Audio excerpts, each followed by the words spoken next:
साल 2019 का पुलवामा हमला ये सिर्फ एक आतंकी घटना नहीं थी, बल्कि एक ऐसा मोड़ था जिसने भारत की सुरक्षा नीति को, उसकी सोच को हमेशा के लिए बदल कर रख दिया। तो चलिए आज इसी घटना की तह तक चलते हैं कि यह हमला आखिर हुआ कैसे, इसकी जड़ें कितनी गहरी थीं और इसने कैसे एक ऐसे सैन्य जवाब को जन्म दिया जिसके बारे में पहले कभी सोचा भी नहीं गया था।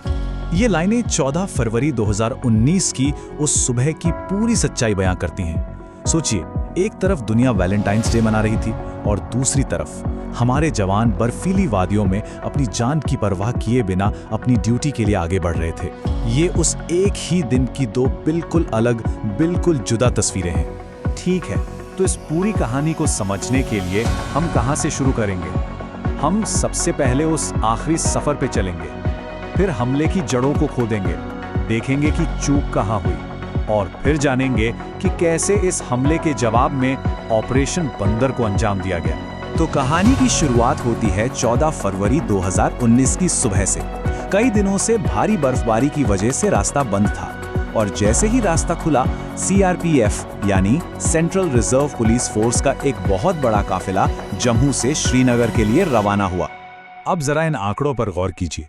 78 गाड़ियां और उनमें 2500 से ज्यादा जवान। इतनी बड़ी संख्या में जवानों को ले जाने के लिए काफिले में सामान्य यानी नॉन आर्मर्ड बसें भी शामिल करनी पड़ी और यही आगे चलकर एक बहुत ही घातक सुरक्षा चूक साबित हुई। और इसी सफर में वो जवान अपने घर पे बात कर रहे थे, कुछ हंसी मजाक कर रहे थे। वो सब अपनी आम जिंदगी जी रहे थे, इस बात से पूरी तरह अनजान कि बस कुछ ही पलों में क्या भयानक तबाही आने वाली है।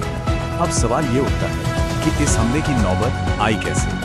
इसे समझने के लिए हमें थोड़ा पीछे जाना होगा, सालों पीछे बल्कि दशकों पीछे, क्योंकि इस हमले के बीज बहुत पहले ही बो दिए गए थे। ये टाइमलाइन देखिए, एक सीधी लकीर खींचती है। 1999 में एक आतंकवादी मसूद अजहर को रिहा किया जाता है। वो पाकिस्तान जाकर अपना आतंकी संगठन बनाता है, जैश-ए-मोहम्मद। और फिर ठीक 20 साल बाद उसी का संगठन इस भयानक हमले को अंजाम देता है। ये दिखाता है कि कैसे एक फैसला आने वाले कई सालों तक असर डालता है।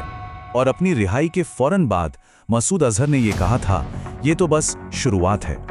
उस वक्त शायद किसी ने सोचा भी नहीं होगा कि ये शब्द आने वाले समय में कितनी हिंसा और नफरत का संकेत दे रहे थे।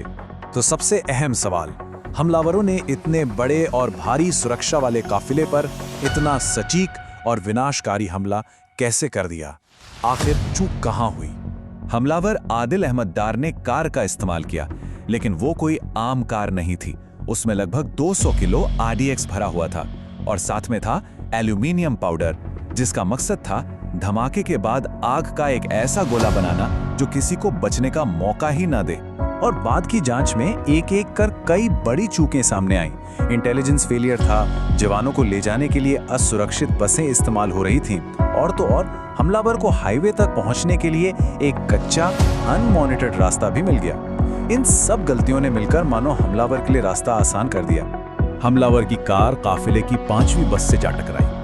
धमाका इतना जबरदस्त था कि 40 जवान मौके पर ही शहीद हो गए और 70 से ज्यादा घायल हो गए।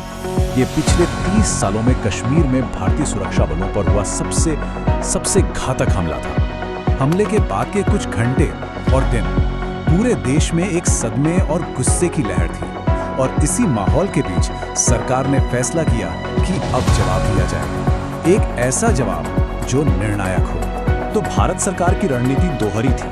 एक तरफ पाकिस्तान पर तुरंत आर्थिक और कूटनीतिक दबाव डाला गया और दूसरी तरफ बंद दरवाजों के पीछे एक बड़े सैन्य हमले की तैयारी शुरू हो चुकी थी। और इसी तैयारी ने जन्म दिया एक ऐसे सैन्य ऑपरेशन को जो इससे पहले कभी नहीं हुआ था। एक ऐसा ऑपरेशन जो भारत की आतंकवाद से लड़ने की पूरी रणनीति को हमेशा के लिए बदलने वाला था। इस मिशन को कोड नेम दिया गया ऑपरेशन बंदर। नाम जानबूझकर ऐसा रखा गया था ताकि किसी को भी इसकी भनक तक न लगे। भारतीय वायुसेना 1971 की जंग के बाद पहली बार सीमा पार जाकर हमला करने की तैयारी कर रही थी। इस ऑपरेशन को पूरी सटीकता के साथ अंजाम दिया गया।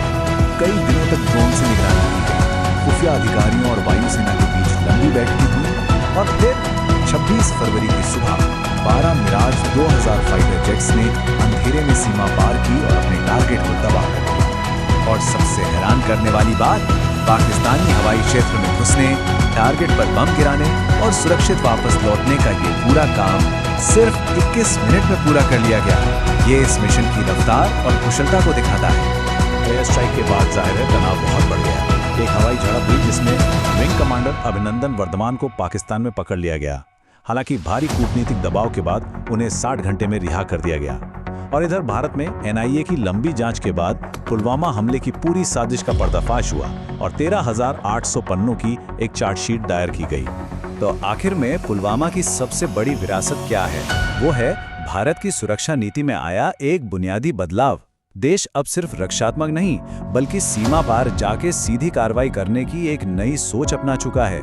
और यही बदलाव आज भी दक्षिण एशिया की सुरक्षा का सबसे बड़ा सवाल बना हुआ है कि क्या ये नई नीति एक स्थायी समाधान है?